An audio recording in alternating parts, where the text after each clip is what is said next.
الحمد لله وحده والصلاة والسلام على من لا نبي بعده اما بعد السلام علیکم ورحمۃ اللہ وبرکاتہ۔ دوستو اور بھائیو، دین اسلام نے ہمیں صفائی اور پاکیزگی اور طہارت کا حکم دیا ہے۔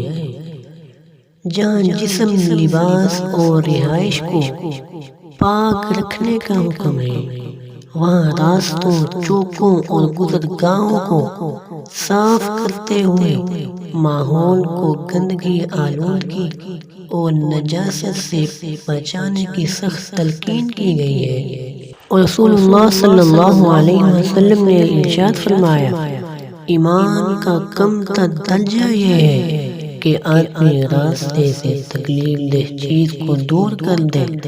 اس کے برعکس جو شخص راستے پر گندگی، کوڑا کرکٹ پھینکے، اس پر لعنت کرتے ہوئے ارشاد فرمایا، جس نے اپنی گندگی کو مسلمانوں کے راستے میں سے کسی راستے پر پھینکا، اس پر اللہ اور اس کے فرشتوں سمیت تمام لوگوں کی لعنت ہے۔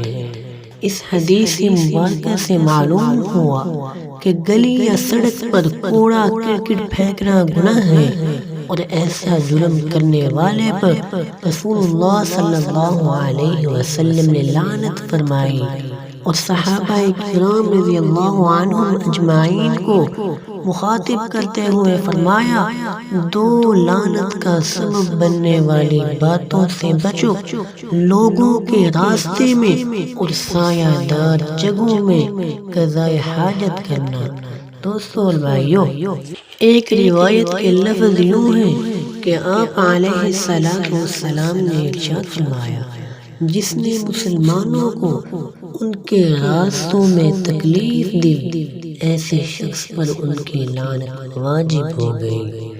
یاد رہے، بالخصوص عام راستے پر، سایہ دار درخت تلے، چشمہ و تالاب، پھلدار درختوں یا پھولدار پودوں تلے، اور نہر و دریا کے کنارے جہاں لوگوں کا آنا جانا ہو، وہاں ہر قسم کی گندگی پھینکنے سے مکمل پرہیز کرنا چاہیے، بلکہ تھوکنے سے بھی پرہیز کرنا چاہیے۔